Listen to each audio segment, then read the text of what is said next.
Hi, welcome to another episode of Moments with Marlie.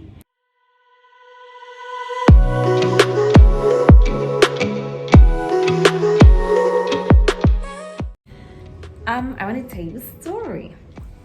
I want to see how many times I can go, how long I can go without saying Apparently I say a lot. Anyhow, story. In 2016, in August actually, I went to visit a friend of mine who lives in Ntinda, so that's a different suburb from the suburb I live in, and I'd gone to spend the night at her house. So we go, and the boarder dropped me somewhere at a shop, and then she picked me from there and we walked towards her house. And so as we were walking, I had my bag on my shoulder, and then a boarder came. It was nightish, it was like 7:30. So a boarder came from nowhere, whoosh, snatched the bag and continued driving. So I remember, of course, the shock. As soon as the bag was snatched, I screamed, I was like, ah! Then I stopped and then moved on. My friend was like, what's going on? What's happened? I was like, my bag has been stolen. So she was so shocked at how calm I was. Even me, I was so shocked. I was like, I also don't know, but I mean, I don't know what's in the bag, so I can't react yet until I figure out what's in the bag. So as we were walking home, and as we got home, like the whole time my mind was just going off. I was trying to think, what did I lose? What's in that bag? What's of value? Because like a bag, like I really love that bag, but I can get a bag back. Like, buy a new bag tomorrow, it's okay. So I was just thinking, what thing of value is in there? And then it hit me.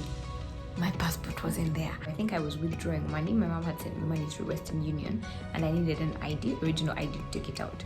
So I had taken the money out, so I had my passport in my bag. So as soon as it hit me, I was like, oh my goodness. And so the thing is, I'm a Canadian resident, and I had just got my residency at that time. I had been doing, you do tests, all sort of health tests and whatever. Then you do all sorts of, interviews, it was a long process, it took time.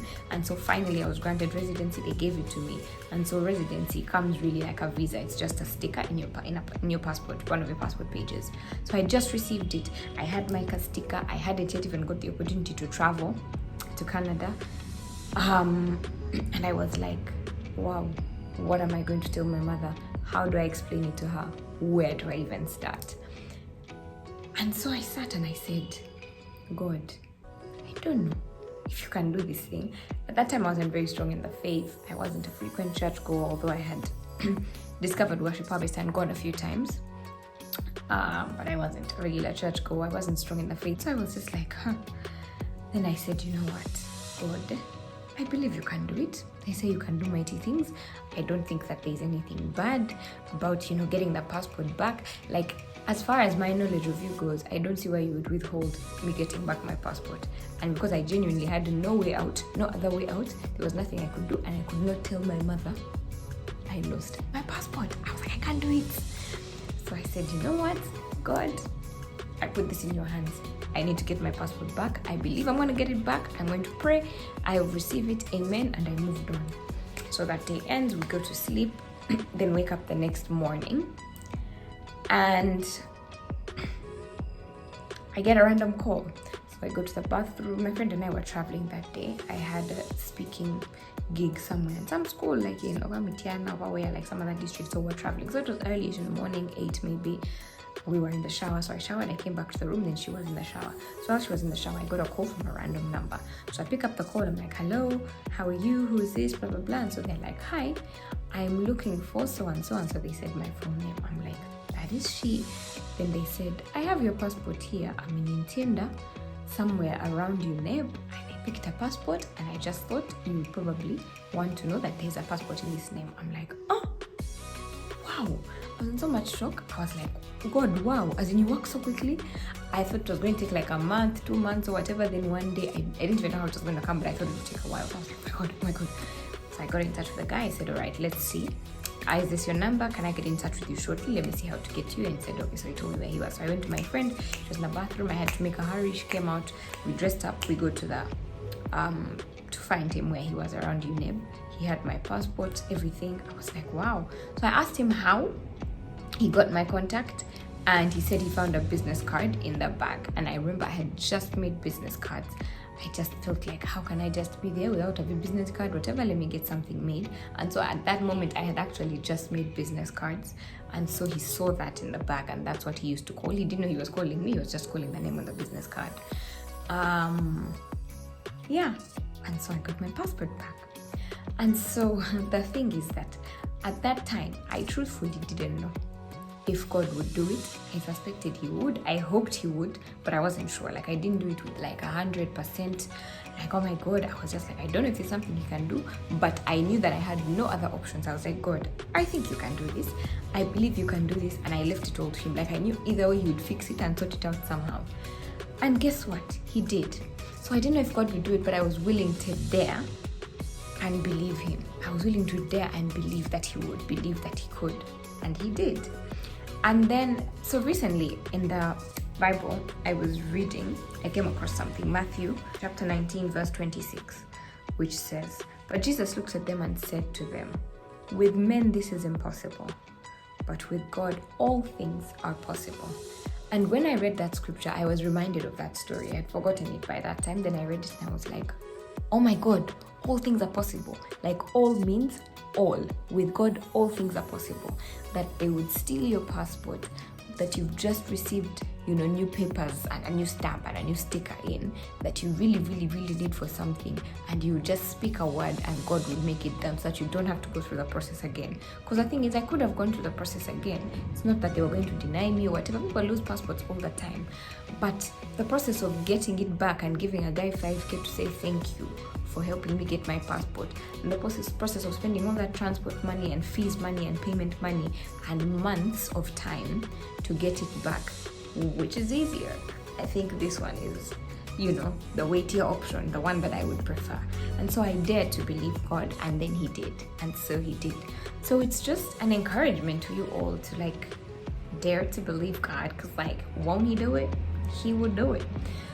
And then I remembered another story, which is going to be a story for another day. I'll tell you all the story, the full story in full details.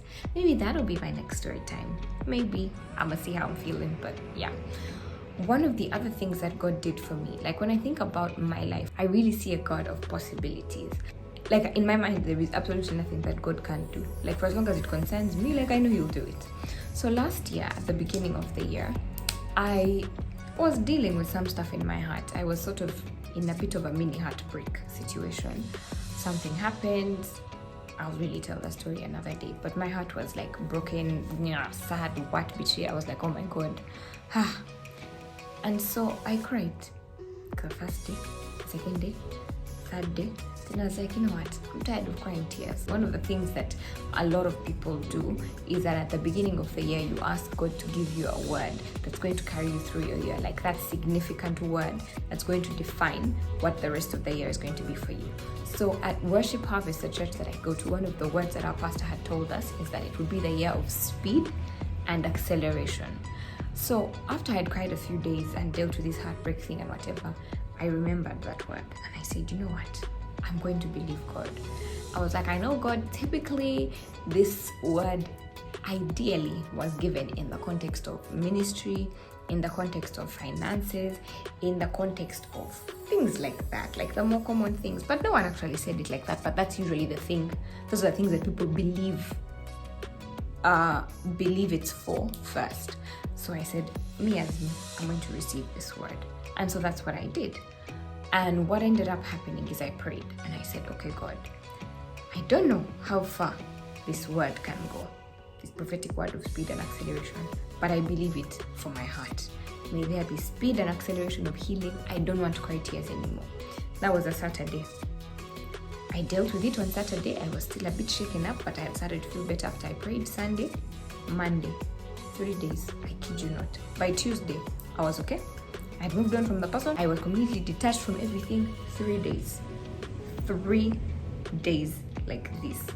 I was like, God, you dealt, man. So it took me 3 days to actually get over heartbreak, which normally would have taken maybe months of crying and pain and different stages, where you first go through a stage of confusion, then a stage of anger, then a stage of hurt, then a stage of just so many stages. And it took me 3 days. Why? I dared to believe God. And so thinking about that, I was just like, yeah, God, wow. And then shortly after that, I think the following week, I went on a date with my now fiance. And as they say, the rest is history. And he'd sort of been in the picture even before like the heartbreak came or whatever, but I was uninterested because I thought that there was still something somewhere else. And so after I cried and then I received God for healing, he also opened my eyes to see that there was already something happening in front of me and gave me the courage to receive it and to grasp it and to hold on to it. And so here we are, getting married very soon. Yeah.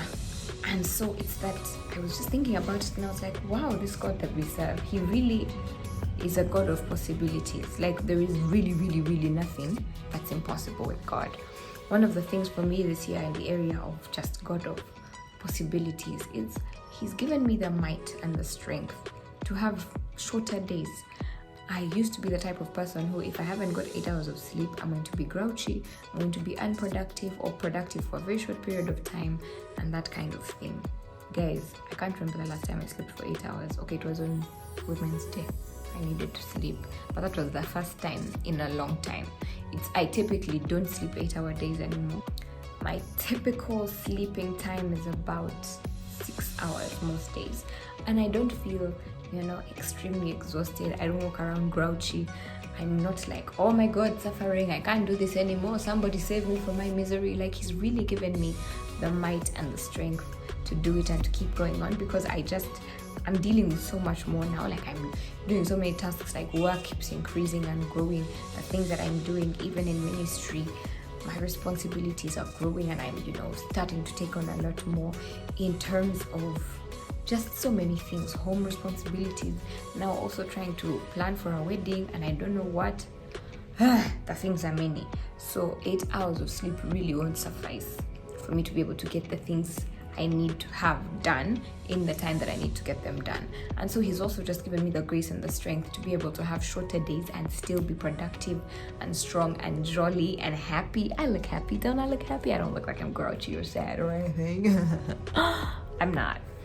But yeah, so that's just the thing that I was thinking about. And so I was just thinking to myself that, wow, this God we serve, he really, really, really is a God of possibilities. And I'm really grateful for that. And yeah, that really is my story. So I don't know if today was like story time, or it was like me like teaching, or it was like, I don't know, it was like story time, but like also share what I'm learning, but also it was just a good conversation, wasn't it? That's the thing that I was thinking about and the thing that I wanted to share today. So I just want to encourage somebody out there that's listening to me and going through what you think is a very difficult situation. Let go of it and give it to God, because God really, really, really is able to do the things we are not able to do. I mean, he healed my heart in 3 days. Where have you ever heard of that? Ever? Nowhere. He got me back my passport in less than 24 hours. Where did you ever hear of that? Nowhere. Well, here, but like, those are not common stories, and yet he did them. He's given me the grace to go from being a person who can only survive on 8 hours of sleep to now being able to survive on like 5. There's a night I slept for like an hour, I kid you not, because I was really exhausted throughout the day.